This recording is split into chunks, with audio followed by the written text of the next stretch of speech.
Stanford University.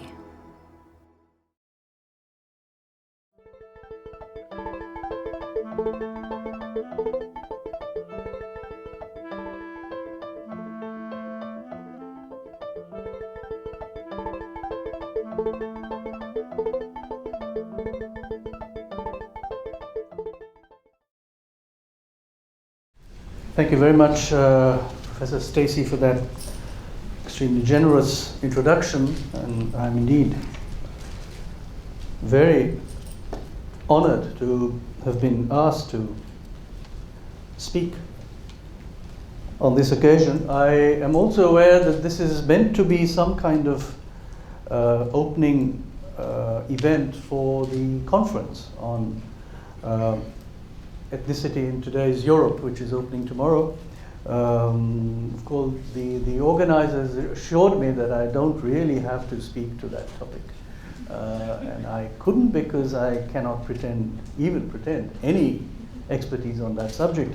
However, what I will talk to you about, which is historical, which will largely deal with the story of an event some 250 years ago, may have some relevance to questions of ethnicity in today's Europe, and may have some bearing on the topics that are concerning us so much these days. So here we go.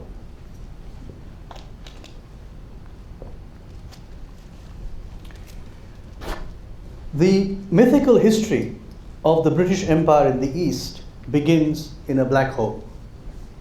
In the evolutionary history of stars, the black hole as a theoretical construct, black hole is a theoretical construct. Scientists tell us that most of the properties of the black hole cannot be directly observed.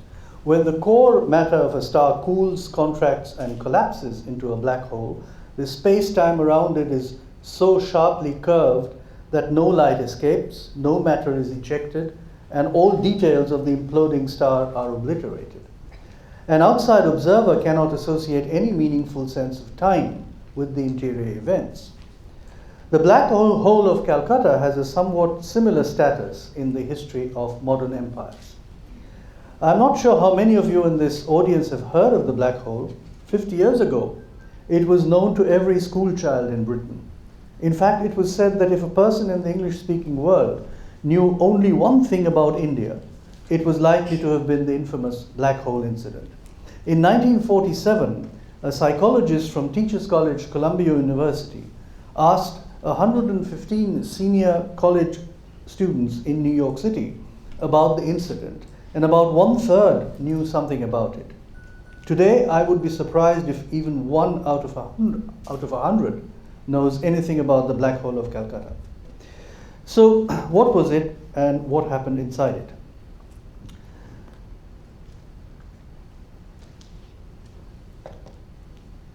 Dalhousie Square is the heart of the administrative district of Calcutta. On the western side of the square stands one of the more distinctive buildings of colonial Calcutta, the General Post Office, built in the classical style with Corinthian columns and a Renaissance dome. High up on the eastern wall of the post office, there is a small plaque. It says somewhat obscurely, "The brass lines in the adjacent steps and pavement mark the position and extent of part of the southeast bastion of Old Fort William, the extreme southeast point being 95 feet from this wall." The brass lines are difficult to find, but along one of the lower steps there is a strip of what looks like wrought iron running southwards for a few yards and then coming to an abrupt stop. There is no further clue here to the mystery of the fort wall. Leading south from Dalhousie Square is Council House Street, which runs past the yard of St. John's Church. Built in 1787, it is one of the oldest churches in Calcutta and in a very poor state of repair. The churchyard has some of the oldest funerary architecture from British Calcutta, including the mausoleum of Job Charnock, who founded the first English settlement there.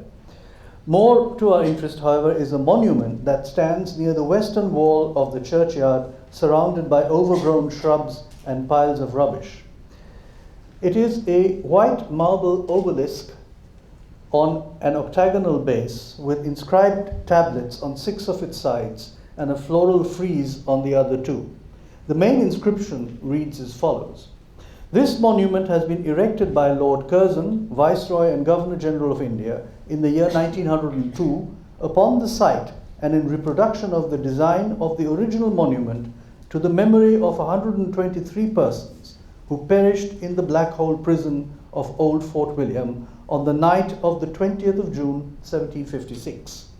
The former memorial was raised by their surviving fellow sufferer, J.Z. Holwell, Governor of Fort William, on the spot where the bodies of the dead had been thrown into the ditch of the Ravelin.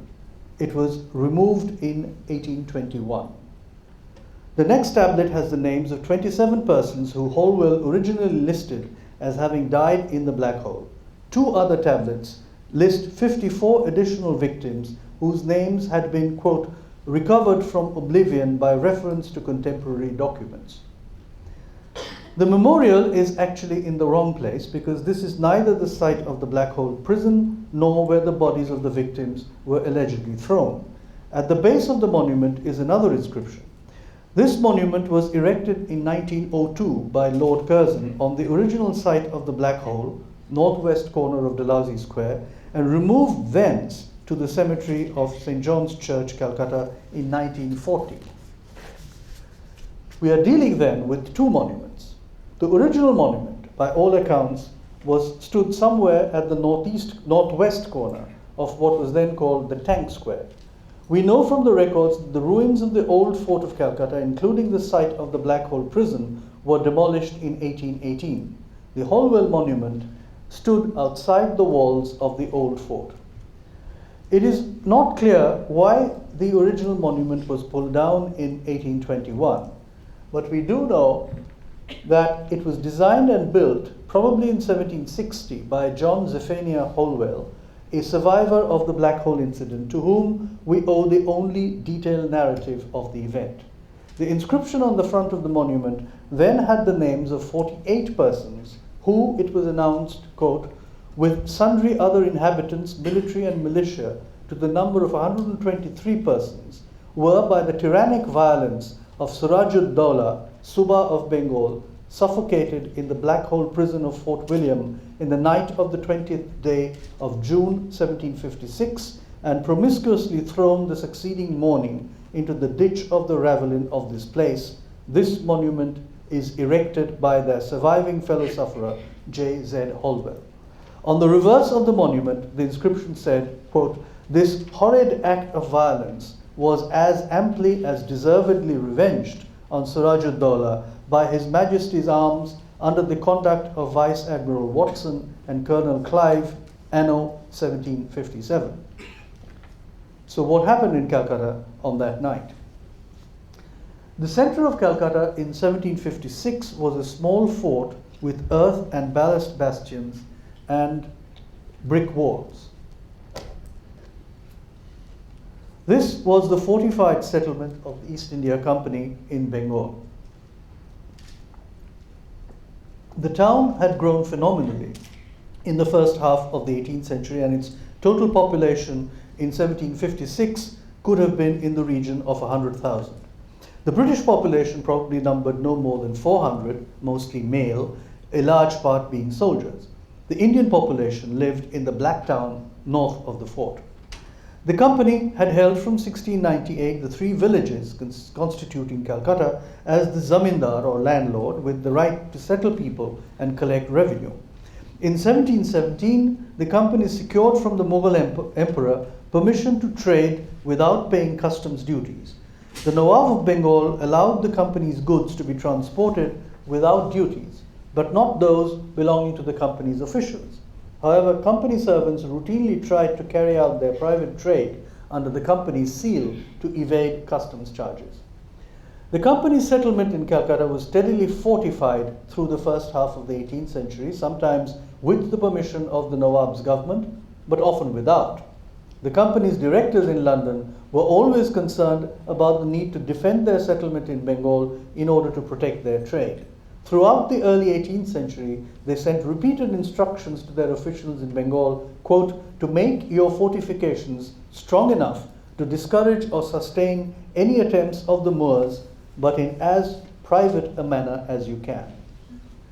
The private trade of company officials was a matter of much dispute. There is little doubt that for those who chose to sail to India in the company's service, the lure of a fortune acquired in a few years through private trade was the most powerful attraction, because the actual pay was paltry, between 50 to 100 pounds annually. Most who came out from Britain hated the conditions in Bengal. Quote, they disliked the climate, they disliked the sicknesses that recurred so frequently, they disliked the blacks. But they all looked forward to returning home after 10 or 15 years with enough of a fortune to live free and independent like a gentleman. This could mean savings of something like 25,000 pounds, acquired mainly through private trade, that could allow one to live the life of a small squire.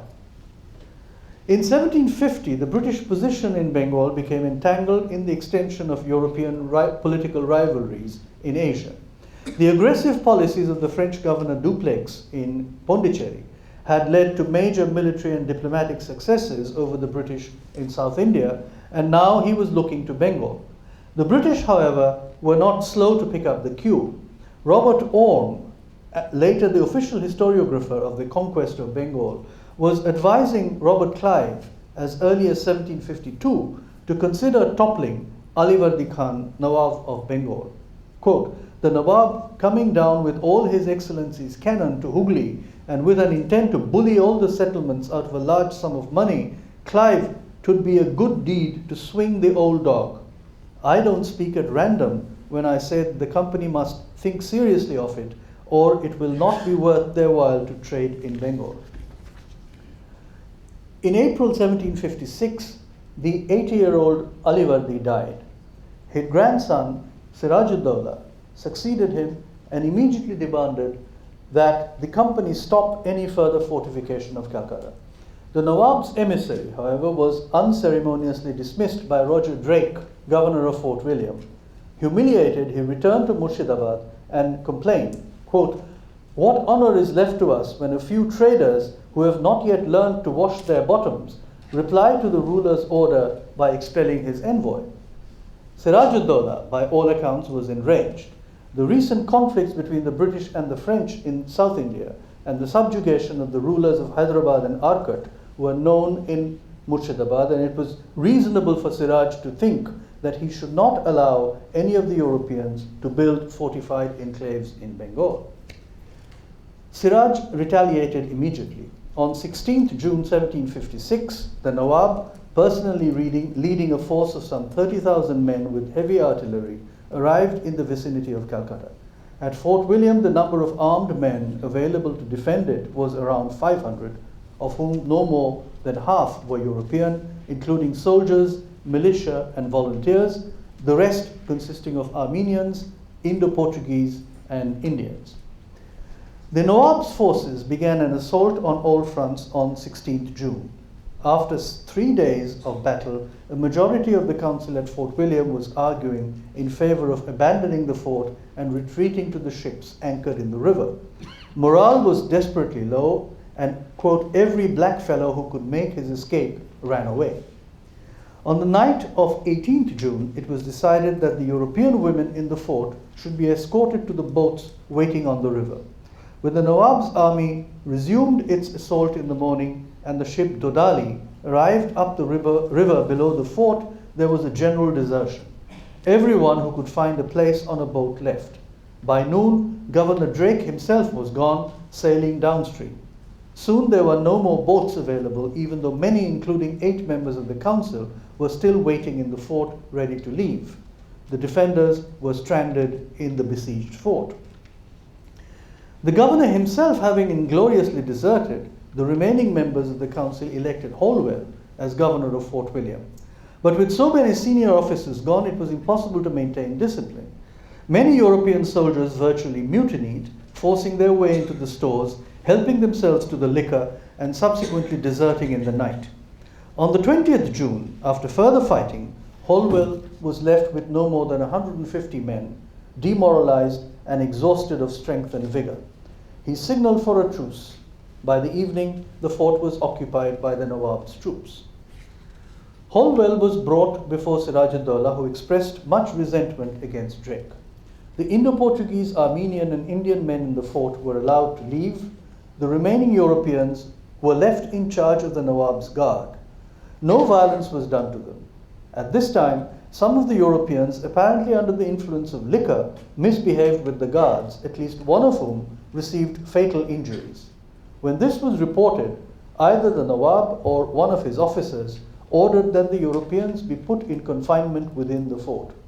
It was discovered that there was a cell picturesquely called the Black Hole that was used by fort officials to lock up unruly Europeans. This was where the European prisoners were confined during the night of 20th June. The first accounts of the Black Hole incident were produced between July 1756 and February 1757. The historian Brijen Gupta has carefully compiled a full list of 13 such sources that have come down to us. Gupta shows with impeccable reasoning that John Zephaniah Holwell was directly involved in the production of every single one of these narratives. That is to say, they are not independent pieces of evidence, but rather all of them the result of consultations with Holwell or of a reading of his various descriptions of the event. It is to Holwell's narrative, then, that we must turn, as indeed has everyone else in the last 250 years, for an account of what happened on the night of 20th June 1756 at Fort William. Holwell came from a merchant family with education. He was trained as a doctor and came out to India as a surgeon's mate. In Calcutta, he showed his skills in judicial and revenue administration and became mayor of the settlement, as well as the youngest member of the council. After his final return to Britain in 1760, he emerged as something of a specialist in Indian affairs, wrote historical and ethnographic tracts, and became a fellow of the Royal Society. He was keen to display his superior moral and intellectual qualities in comparison with the usual run of greedy adventurers who came out to India in the company's service. He wrote the genuine narrative on board the Siren in February 1757 on his journey back to Britain from Bengal. By then, Calcutta had been recaptured by Clive's army. Holwell was now feeling much better. He had had, quote, leisure to reflect, and since no one who had survived the night when Fort William fell had written down a detailed narrative, he felt it necessary to do so. The annals of the world, he believed, cannot produce an incident like it in any degree or proportion to all the dismal circumstances attending it. His account might, he said, offer hope and confidence to such as may hereafter fall under like trials by giving them an instance that we ought never to despair when innocence and duty have been the causes of our distress. By the time Holwell's narrative was published, Siraj-ud-Dawla had been defeated at Polashi and killed. Robert Clive and the East India Company were in full charge of political affairs in Bengal. Quote, figure to yourself, my friend, if possible, the situation of 146 wretches, exhausted by continual fatigue and action, thus crammed together in a cube of about 18 feet, in a close, sultry night in Bengal, shut up to the eastward and southward by dead walls, and by a wall and door to the north, open only to the westward by 2 windows, strongly barred with iron, from which we could receive scarce any the least circulation of fresh air. Holwell and the other European defenders of the fort had been ordered at about 8 o'clock that night into the Black Hole prison by the Nawab's guards and forced through the only door. Somewhat improbably, considering the smallness of the room in relation to the numbers that had to be packed inside, quote, like one agitated wave impelling another, we were obliged to give way and enter. The rest followed like a torrent, few amongst us, the soldiers excepted, having the least idea of the dimensions or nature of a place we had never before seen. So begins a tale of innocence. It was not Siraj-ud-Dawla, Holwell is careful to point out, who had ordered them to be locked up in that particular room. What followed, he says, was the result of revenge and resentment in the breasts of the guards to whose custody we were delivered. Before he went, Holwell had been approached by Leach, the company's smith, who offered to escort Holwell to a boat in which he could escape. Quote, I thanked him in the best terms I was able, but told him it was a step I could not prevail on myself to take, as I should thereby very ill repay the attachment of the gentlemen and the garrison had shown to me, and that I was resolved to share their fate, be it what it would. Clearly, Holwell is keen to emphasize that he was not like the other officials who had deserted the fort. This was, after all, also a tale of duty. In his attitude and mental poise, Holwell was also utterly different from most of his fellow prisoners. They were far too susceptible to, quote, the violence of passions, whereas he knew immediately, quote, that the only chance we had left for sustaining this misfortune and surviving the night was the preserving of a calm mind and quiet resignation to our fate. This indeed is the dominant theme of his narrative, not the perfidy of Siraj or the cruelty of his guards, but the descent of a crowd of ordinary European men placed in a situation of dangerous adversity into mindless disorder and his own heroic struggle to retain control and discipline over his body.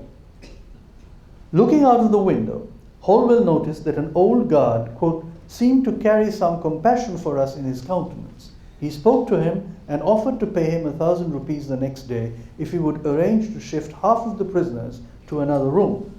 The guard went away and came back to announce that the Nawab had gone to sleep and no one dared wake him up. At this time, Holwell noticed that having perspired profusely, everyone was inflicted by a raging thirst, which, quote, increased in proportion as the body was drained of its moisture. Once again, Holwell could only be a mute witness to the folly of his ignorant fellow prisoners. They decided to take off their clothes. Quote, in a few minutes, I believe every man was stripped, myself, Mr. Court, and the 2 wounded young gentlemen by me excepted. For a little time, they flattered themselves with having gained a mighty advantage. When everyone was clamoring for water, the old guard took pity and ordered some skins of water. Holwell immediately knew this would have fatal effects. Quote, this was what I had dreaded. I foresaw it would prove the ruin of the final chance left us, and essayed many times to speak to him privately to forbid its being brought, but the clamor was so loud it became impossible. Paradoxically then, a humane gesture from a prison guard brought on the destruction of a crowd of thoughtless prisoners, unable to rise above their animal instincts. As soon as the water arrived, there was a mad rush for it. Those near the window filled up their hats to the full, but, quote, there ensued such violent struggles and frequent contests to get at it that before it reached the lips of anyone, there would be scarcely a small teacup full left in them. The insufficient supply of water only increased the thirst. Quote, the confusion now became general and horrid. Several quitted the other window, the only chance they had for life, to force their way to the water, and the throng and press upon the window was beyond bearing. Many, forcing their passage from the further part of the room, pressed down those in their way who had less strength and trampled them to death.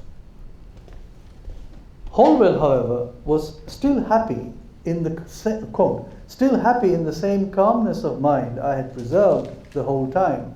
Death I expected as unavoidable and only lamented its slow approach. He refused to drink any water. Instead, quote, I kept my mouth moist from time to time by sucking the perspiration out of my shirt sleeves and catching the drops as they fell, like heavy rain from my head and face. You can hardly imagine how unhappy I was if any of them escaped my mouth. Soon he discovered that the man next to him, naked like the rest of the prisoners, was also sucking his sleeve. Quote, after I detected him, I had ever the address to begin on that sleeve first when I thought my reservoirs were sufficiently replenished, and our mouths and noses often met in the contest. There was a hint of scientific explanation here, because Holwell seemed to be suggesting that unlike the rest of the crowd, he was aware that the salts in his sweat were more useful in his condition than water. Quote, before I hit upon this happy expedient, I had, in an ungovernable fit of thirst, attempted drinking my own urine, but it was so intensely bitter there was no enduring a second taste, whereas no Bristol water could be more soft or pleasant than what arose from perspiration. The scene inside the prison was one of violent confusion. The prison guards seemed to find this amusing. Holwell was incensed. Quote, can it gain belief that this scene of misery proved entertainment to the brutal wretches without? But so it was, and they took care to keep us supplied with water, that they might have the satisfaction of seeing us fight for it, and held up lights to the bars, that they might lose no part of the inhuman diversion. For Holwell, it was unforgivable that native eyes should have been allowed to witness the descent of a group of Europeans into a state of natural savagery. All he could do by way of retaliation was transfer the attribute of brutality from his benighted compatriots to the amused Indian prison guards. By 11:30, quote, they whose strength and spirits were quite exhausted laid themselves down and expired quietly upon their fellows. Others who had yet some strength and vigor left made a last effort for the windows. Many to the right and left sunk with the violent pressure and were soon suffocated. For now a steam arose from the living and the dead, which affected us in all its circumstances, as if we were forcibly held with our heads over a bowl full of strong, volatile spirit of hartshorn until suffocated.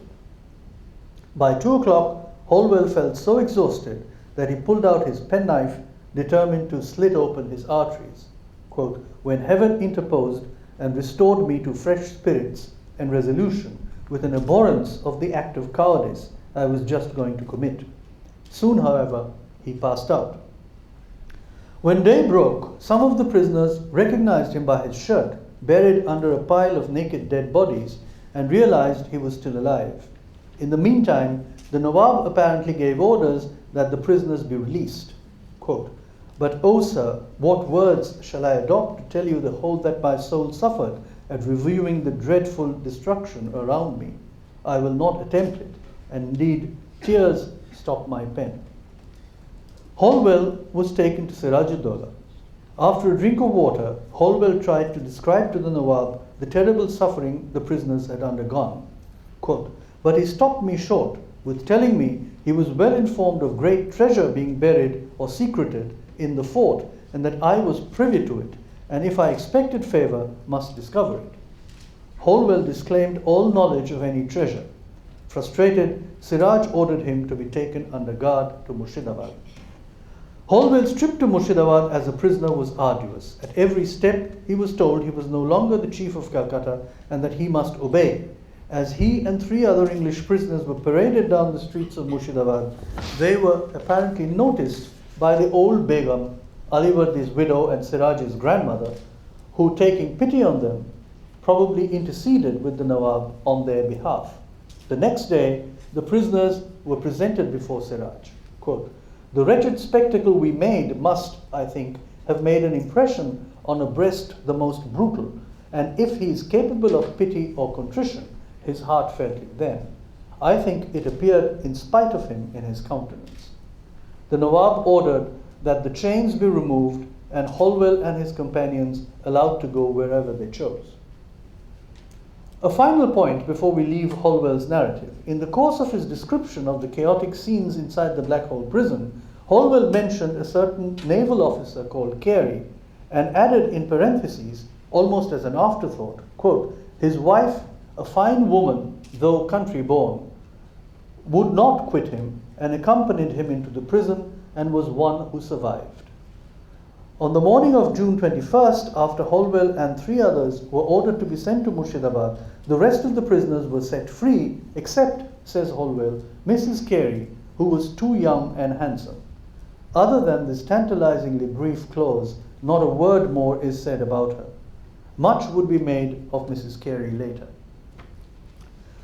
There is no doubt that Holwell had an axe to grind. The civil and military leadership of the settlement had disgracefully abandoned the fort, and Holwell had been left behind to negotiate the inevitable surrender.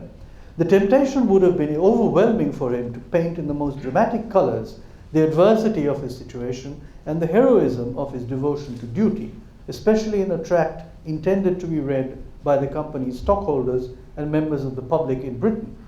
It is also true, as Betty Joseph has recently pointed out, that Holwell's rhetoric repeatedly invokes the fundamental impossibility of representing this founding trauma to protect himself from charges of inaccuracy and inconsistency. But a careful reader of the narrative cannot but conclude that the predominant theme is not the brutality of the Bengal Nawab or his soldiers, but the value of mental self-discipline and informed moral judgment in coping with unanticipated disaster. The charge of brutality against Siraj is in the narrative nothing more than a prejudice, assumed as part of the background. He appears impatient and willful perhaps, but not in any way cruel, and indeed not devoid of compassion. Some of his guards are positively helpful towards the prisoners. As Linda Colley says in her recent book, Captives, Holwell's account was, quote, not the stuff of stirring imperial adventure, and had little impact at the time in Britain. I will go further and say that Holwell's tract is actually pedagogical, not accusatory. He was writing to establish what may be called elevated principles of moral discipline as the guide to self-governance for his own people.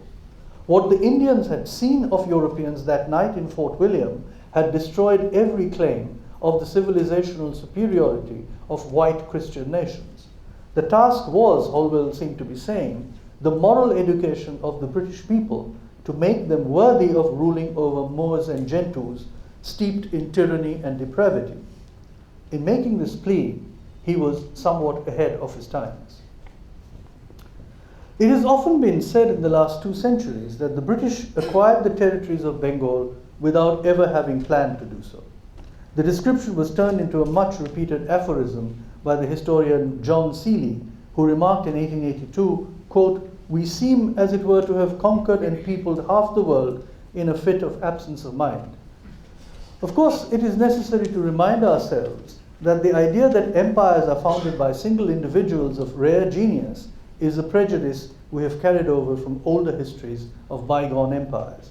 Modern empires like modern capitalism and modern nation states do not have founders, notwithstanding the persistent desire in certain quarters to claim and celebrate them. The founding of the British Empire in India is usually dated June 23rd, 1757, almost exactly a year after the Black Hole incident. On this day, the East India Company's forces, led by Robert Clive, defeated Siraj-ud-Dowlah on the fields of Polashi and installed Mir Jafar as the first of a series of puppet Nawabs of Murshidabad. The battle was preceded by an inglorious conspiracy between British officials and ministers of the Nawab's court, involving deception, betrayal, forged signatures, and the transfer of unheard of quantities of money and treasure. The conspiracy ensured that about 2/3 of the Nawab's army merely stood by as the so-called revolution in Bengal took place. For the next 8 years, the functionaries of the company carried out what can only be described as the unrestrained plunder of Bengal. Company officials sent out private Indian agents into the countryside to trade without paying taxes in virtually every commodity. They used the company's troops to support their private trade against competitors and to dictate prices. The scale of some of these private operations is staggering. William Bolts employed 150 Indian agents to manage his personal trade. Archibald Keir employed 13,000 men to manufacture 12,000 tons of salt on his behalf. Profit margins for British traders in Bengal were 3 to 4 times what they could have expected in Britain. Yet another means of plunder were the so-called presents to company officials from Indians eager to please them. Robert Clive, who regarded himself as morally superior to his greedy and self-serving compatriots in Bengal, appears to have stayed away from private trade, but took home probably the largest fortune of all, consisting mainly of money, jewels, and precious objects gifted to him, often from the government treasury, by prominent people in India. But Clive was not the only one. Any one of consequence in the company, used his position to ask for and receive presents from Indians he dealt with. Even John Holwell, self-proclaimed model of rectitude and devotion to duty, is on record complaining from Britain in 1763 to Nawab Mir Qasim that he had only received 50,000 rupees of his promised present of 200,000 rupees. It was noted by an official committee in Britain that between 1757 and 1765, presents worth more than 2 million pounds taken out of Bengal could be actually listed.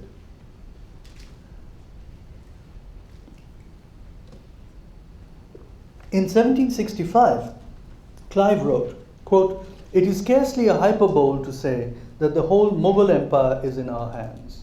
He negotiated an agreement with the emperor by which the East India Company acquired the right to collect the land revenues of Bengal. A few years later, he boastfully referred in Parliament to the Mughal emperor as, quote, "de jure Mughal, de facto nobody at all," and to the Nawab of Bengal as, quote, "de jure Nawab, de facto the East India Company's most obedient, humble servant." But the company insisted that sovereignty in Bengal belonged to the Mughal emperor. The government of William Pitt the Elder tried to argue that since the territories of Bengal, larger in extent than France and Spain put together, had been acquired by force of arms, they should rightfully belong to the crown and not the company. But the company also had influential supporters in Parliament. Indeed, 23% of members of Parliament owned East India Company stocks, and at least a dozen had had their elections financed by former company officials. This made the company one of the most powerful interest groups in Britain. In 1767, a compromise was hammered out by which the company agreed to pay an annual sum of £400,000 to the British Crown, in return for which a decision on sovereignty in India was postponed indefinitely. Indeed, no matter what the legal quibbles and deals in Parliament, a historical justification of the conquest of Bengal had been worked out among company officials, expressed most elaborately by Robert Orme in 1763. Unlike the earlier debates over the empire in America, analyzed for us by Richard Koebner, Anthony Bagden, and David Armitage, there was no attempt here to apply the Roman law concepts of dominium and imperium, nor was it possible to claim, in the manner of John Locke, that the British had title to the land in India because they were the first to productively cultivate it. Rather, the historical fiction was that the native inhabitants of India, whom the British then called the Gentoos, were industrious and skilled manufacturers and cultivators, adept at commerce, but naturally servile, inherently incapable of defending themselves with arms. Not surprisingly, they had been conquered and ruled for centuries by warlike Muslim invaders, referred to as Moors, who had imposed a vicious tyranny that was hostile to trade and commerce. The British, drawn into the politics of the country in order to defend their trading interests, had been forced to seize power to protect and promote commerce. There was no promise at this juncture that the British would, under the given conditions, provide better government to Indians.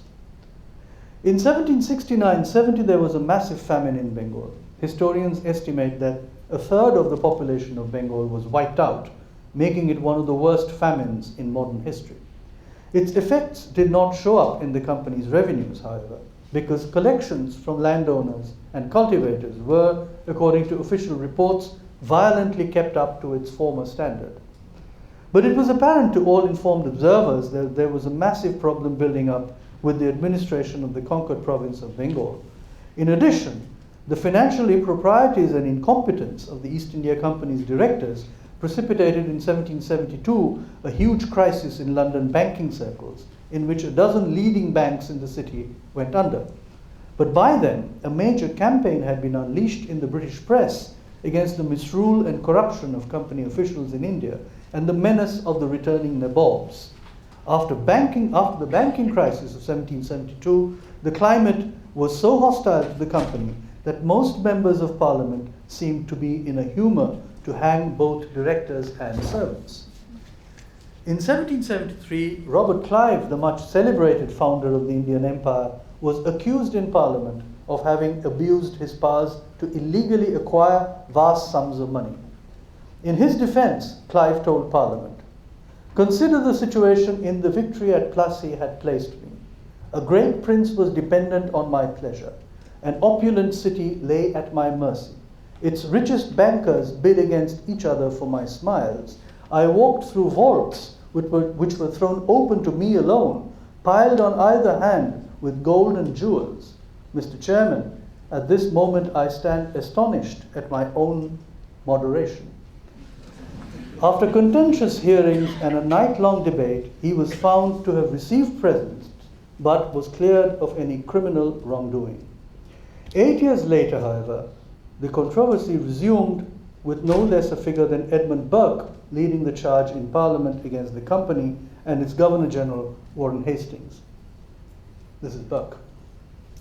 Through protracted hearings and votes over more than a decade, Parliament debated the charges of high crimes and misdemeanors against Hastings, who claimed Burke had brought the British nation into disgrace. Hastings, he said, was the greatest delinquent that India ever saw. Along with scores of other officials of the company who had misused their powers to prey upon the unfortunate and plundered inhabitants of India, Hastings had imbibed Eastern corruption.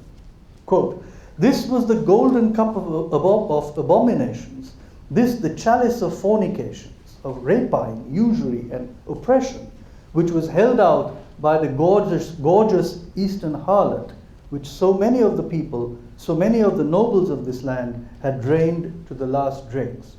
The real danger was that Eastern corruption was now making its way into British society. Quote, they marry into your families, they enter into your Senate, they ease your estates by loans. This was the dangerous underside of commerce that threatened to destroy virtue. Burke was determined to prevent such a disaster. In his defense, Hastings invoked difference. India was not Britain, he said. It could not be ruled by British principles. If he had, in his own conduct, deviated from British norms, it was because Indian conditions demanded it. Quote, the whole history of Asia is nothing more than precedents to prove the invariable exercise of arbitrary power. Sovereignty in India implies nothing else than despotism. Burke, in his reply, was merciless. Quote, these gentlemen have formed a plan of geographic morality by which the duties of men in public and in private situations are not to be governed by their relations to the great governor of the universe or by their relations to men, but by climates, degrees of longitude and latitude. This was a license for corruption and abuse of power. My lords, Burke thundered, we contend that Mr. Hastings, as a British governor, ought to govern upon British principles. We call for that spirit of equity, that spirit of justice, that spirit of safety, that spirit of protection, which ought to characterize every British subject in power, and upon these and these principles only he will be tried. In sum, Burke's claim was that Indians had their own ancient constitution, their own laws, their own legitimate dynasties.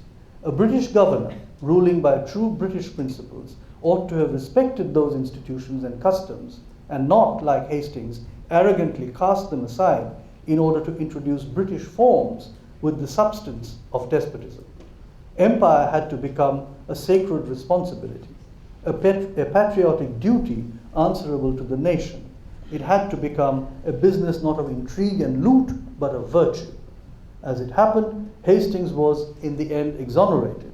But by bringing him to trial in Parliament, Burke, as Nicholas Dirks has argued in his recent book, quote, made empire safe for British sovereignty.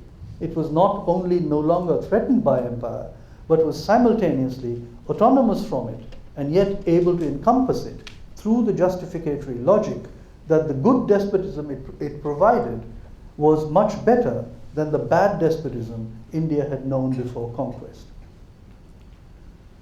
I will argue that the modern state as we know it today was normalized in the early 19th century. The experience of empire in its earlier incarnation of the conquest and settlement of America, as well as the new possessions in the East, is fundamental to this process.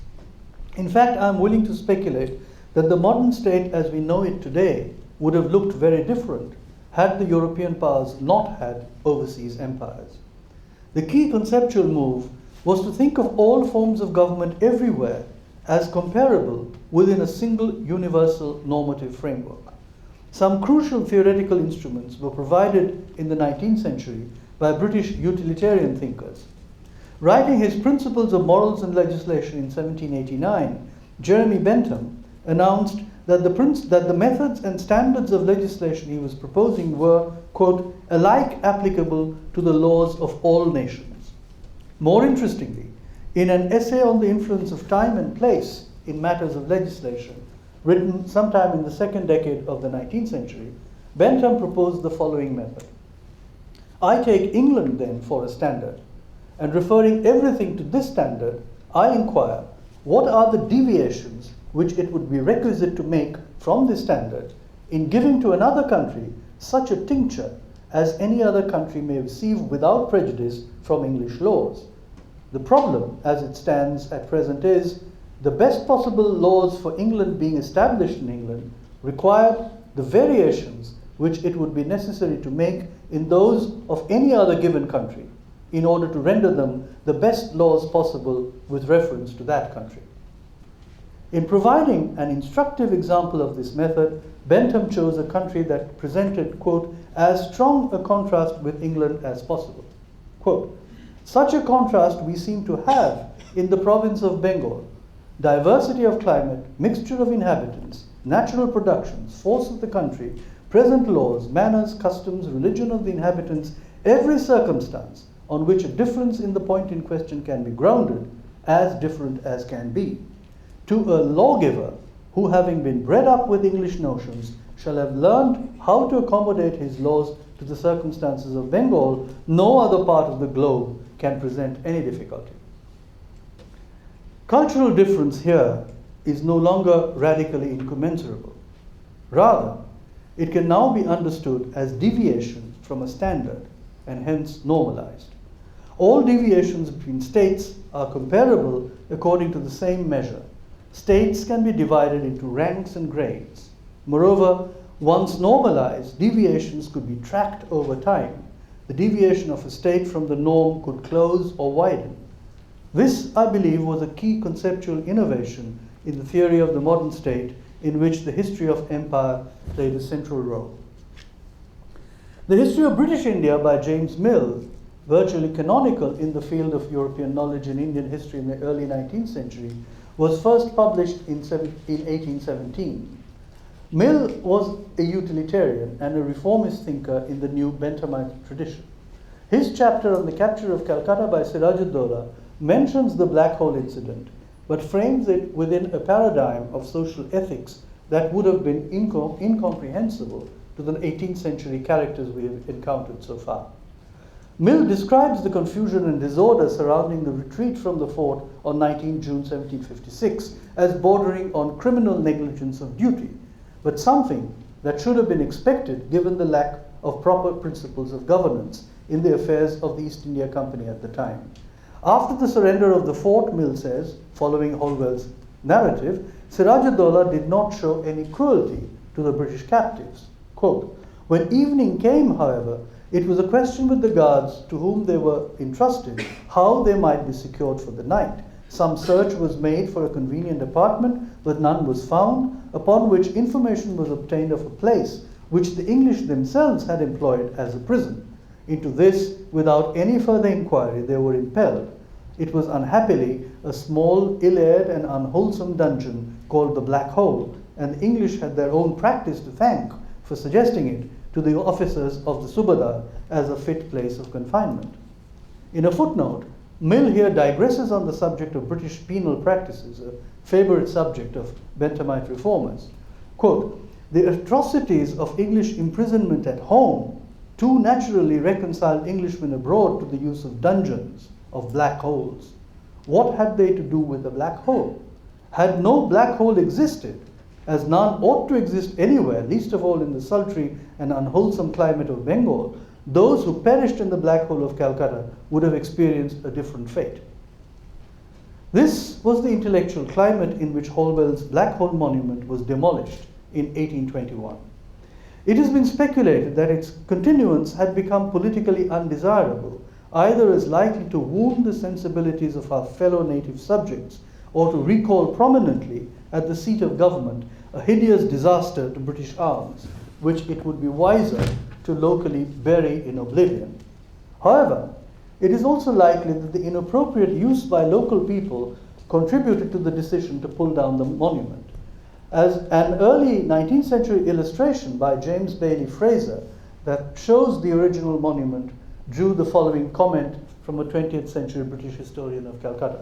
Quote, "The obelisk in the last named engraving looks at least 50 feet high and is not surrounded by any railings. It seems in consequence to be the lounging place for lower class loafers of all sorts, who gossip, squatting around and against it. A barber is seen plying his craft in the favorite posture of these Eastern experts. His back is to the base of the monument, while overhead is stretched his outspread cloth between the upper ledge of the pedestal and 3 or 4 stakes. The tent, thus improvised, shelters the operator and a few of his customers. All this unsightliness may explain why the historic structure had, a few years before the date of this engraving, disappeared from the City of Palaces." In any case, we have a report in the Calcutta Journal of 1821, edited by the controversial freethinker James Silk Buckingham, announcing, quote, "The monument over the well-remembered Black Hole of Calcutta is at length taken down, and we think should long ago have been demolished." The combination of utilitarianism and evangelical Christianity that brought in the era of high imperialism in the 19th century has been well discussed, most notably in the classic study by Eric Stokes. This was when representative government was gradually declared the normal form of the modern nation state, applicable universally as the desirable norm. But actual historical conditions might require the making of exceptions. Indeed, the theoretical foundation of the modern empire as defined in the 19th century now rested precisely in the power to declare the colony as an exception. Race, religion, language, geography, historical tradition, any of these could be the criterion for deciding that colonies inhabited by non-European peoples were not ready for representative government. But difference too was normalized within a universal framework of comparative government, where difference was now conceived as deviation from the norm. Deviation was susceptible to correction over time, as both utilitarians and evangelists agreed. Thus was born in the 19th century the modern civilizing mission, empire as a pedagogical project. If we are indeed prepared to see metropolis and colony as part of a single history, as the new historians of empire are arguing today, then we must not be content merely with showing intersections and crossings in both directions. We must take seriously the history of 19th century imperialism as a constitutive part of the history of the modern nation state in Europe and North America. If we do this, I suggest, we may not be surprised, as Bernard Porter has recently claimed to be, by the general ignorance among 19th century Britons about the empire, or indeed by the wide gulf that seemed to separate domestic from colonial policy. If we keep the framework of norm, deviation, and exception in mind, we will see why, alongside the growing power of the bourgeoisie and the extension of the suffrage in British domestic policies, colonial government in the 19th century was run by men from the upper middle classes with a university education in the classics, suffused by a patrician spirit of virtue that had disappeared from British domestic politics. We will see why a paternal authoritarianism could be justified for the colonies with such moral fervor, and why its frequently arbitrary policies could even be concealed from an allegedly uninformed and uncomprehending metropolitan public opinion. The Black Hole of Calcutta would have been forgotten had it not been for the essayist skills of Thomas Babington Macaulay. In 1840, he wrote an essay on Robert Clive that was read by every English reading schoolchild for the next 100 years. This essay, as Kate Telcher has recently pointed out, turned the Black Hole story into a founding myth of empire. Speaking on the Hastings affair, Edward Burke had said in 1788, quote, "There is a secret veil to be drawn over the beginning of all governments. They had their origins, as the beginnings of all such things have had, in some matters that had as good be covered by obscurity. In the early 19th century, at the time when, for instance, Holwell's monument was pulled down, there was, we might say, a Burkean consensus on drawing the veil over the sordid story of the conquest of Bengal. By 1840, the mood had changed. Quote, "I have always thought it strange," began Macaulay, "that while the history of the Spanish Empire in America is familiarly known to all the nations of Europe, the great actions of our countrymen in the East should, even among ourselves, excite so little interest. Yet the victories of Cortes were gained over savages who had no letters, who were ignorant of the use of metals, who had not broken in a single animal to labor. The people of India, when we subdued them, were 10 times as numerous as the Americans, whom the Spaniards vanquished, and were at the same time quite as highly civilized as the victorious Spaniards. It might have been expected that every Englishman who takes any interest in any part of history would be curious to know how a handful of his countrymen, separated from their home by an immense ocean, subjugated in the course of a few years one of the greatest empires in the world. Yet, unless we greatly err, this subject is to most readers not only insipid, but positively distasteful." Macaulay's essay was tragic biography and heroic history. The Black Hole played the crucial part in it. India in the middle of the 18th century, he wrote, was, quote, "tainted with all the vices of Oriental despotism, with a succession of rulers sunk in indolence and debauchery, chewing balm, fondling concubines, and listening to buffoons." Macaulay betrayed a wholly new historical sensibility when he asked the question, in what was this confusion to end? Was the strife to continue during centuries? This was when an utterly unexpected and wholly providential chain of events unfolded. Siraj, quote, "one of the worst specimens of the Oriental despot, committed that great crime, memorable for its singular atrocity, memorable for the tremendous retribution by which it was followed." Turning Holwell's narrative into a story of the criminal cruelties of Oriental rulers, Macaulay made Siraj the chief perpetrator of a horrible atrocity. Having ordered the forced confinement of the unfortunate prisoners at the point of the sword, the despot was unavailable for the rest of the night for any appeals because, quote, "he was sleeping off his debauch." In the morning, he treated the survivors with such execrable cruelty, and the mysterious Mrs. Carey, now called, quote, "an Englishwoman," was, according to Macaulay, quote, "placed in the harem of the prince at Murshidabad." What happened next? Quote, "the cry of the whole settlement was for vengeance.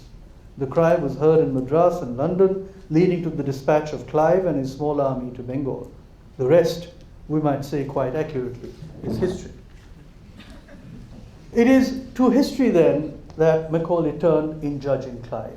He admitted that Clive, quote, "considered Oriental politics as a game in which nothing was unfair. And although an honorable English gentleman and a soldier, no sooner was he matched against an Indian intriguer than he became himself an Indian intriguer, and descended without scruple to falsehood. In doing this, Clive was altogether in the wrong. There can be no moral defense of his conduct. But history must give such men, quote, "a more than ordinary measure of indulgence, because they must be judged not as their contemporaries judged them, but as they will be judged by posterity. This judgment would be that Clive was a supremely intelligent and valorous agent of the providential acquisition by Britain of its Indian empire. His faults were the faults of a bygone era. Now, quote, "a great quantity of wealth is made by English functionaries in India, but no single functionary makes a very large fortune, and what is made is slowly, hardly, and honestly earned. The institutions of British rule in India had been reformed. Empire was now safe from its own infamous origins. The secret veil could now be lifted." It is vitally important, I think, to emphasize the novelty of the empires instituted in the 19th century, because they invented and put in place technologies of government that were part of an entirely modern regime of power. Thus, the fact that the British Empire in India was in the 19th century so crucially dependent on collaborating Indians, from soldiers to merchants to landlords to clerks, was not a limit on imperial power at all, but precisely the mark of its productive efflorescence. It is equally important, I believe, to take seriously the myth of imperial hegemony, not because the actual British experience of empire was homogeneous, which it was not, but because actual practices were effectively instituted that sustained and made credible the myth of invincible imperial hegemony. The history of the Black Hole Monument is a perfect example. The campaign to restore the monument began in earnest in the 1880s. H.E. Bastide published a history of Calcutta recounting in detail the history of the Black Hole and bemoaning the fact that there was no commemorative structure, quote, sacred to those few faithful found among the faithless. He also claimed that Mrs. Carey, quote, now of a fair mestitia color with correct regular features, which gave evident marks of beauty, was not the only woman in the Black Hole. There were probably 3 or 4 others, even though he doubted that she had been consigned to the Nawab's harem. Excavations were carried out in 1883 among the ruins of the old fort and the foundations of the prison identified. In 1902, Curzon took it upon himself to rebuild, at considerable personal expense, the monument at the corner of Dalhousie Square. Alluding to the development of empire in the century and a half since that terrible night in 1756, he called the victims the authors of a wonderful chapter in the history of mankind.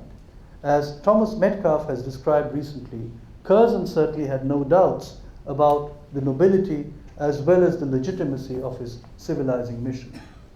But by then, Indian opinion was in no mood to countenance the founding myth of empire. In 1896, Bholanath Chandra published an article in which he questioned whether it was possible to pack 146 humans into a room 18 feet square, quote, even if it were possible to closely pack them like the seeds of a pomegranate. He concluded, quote, geometry contradicting arithmetic gives the lie to the story. It is little better than a bogey against which was raised an uproar of pity.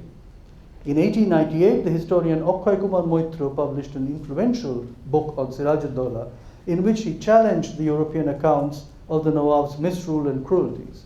In 1916, he was joined by a British schoolmaster called J.H. Little in the Calcutta Historical Society in pronouncing that the story of the Black Hole was, quote, a gigantic hoax, provoking a long and angry response from Curzon himself, then living in retirement in Britain. But by then, Bengali poets and playwrights had turned Siraj into a tragic hero, the last sovereign ruler of Bengal. The founding myth of empire had been turned into the founding calumny. In 1940, there was an elected provincial ministry in Bengal led by a coalition of Muslim political parties. Led by Subhash Chandra Bose, then banished from the Indian National Congress, various students' organizations began a campaign for the removal of Curzon's Black Hole monument from the central square of the city. The movement aroused a surprising response, spreading quickly from district to district and invoking sentiments extremely unusual for those days of sectarian conflict, of a joint front of Hindus and Muslims against a colonial canard. Pressurized by its own constituents, the government of Fazlul Haq decided in July 1940 to remove the monument to St. John's Church, where it still stands in profound obscurity.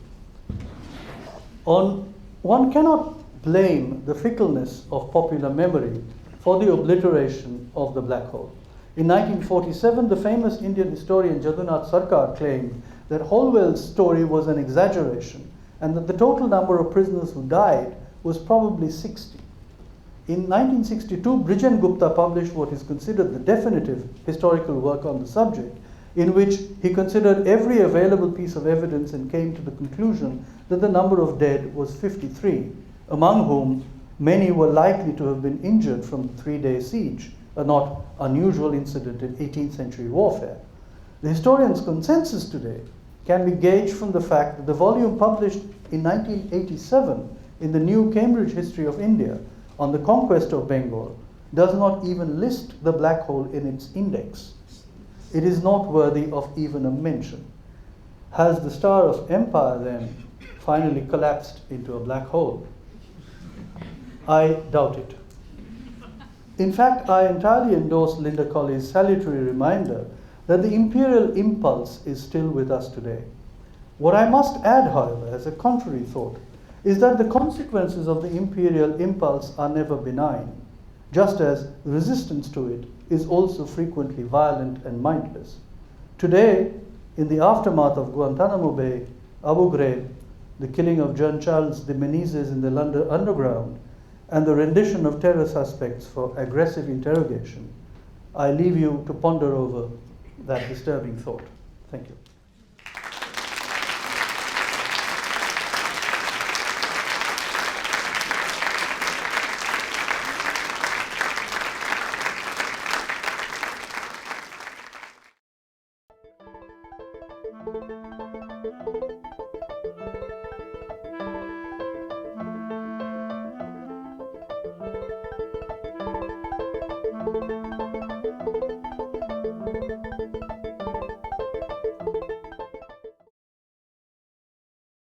For more, please visit us at stanford.edu.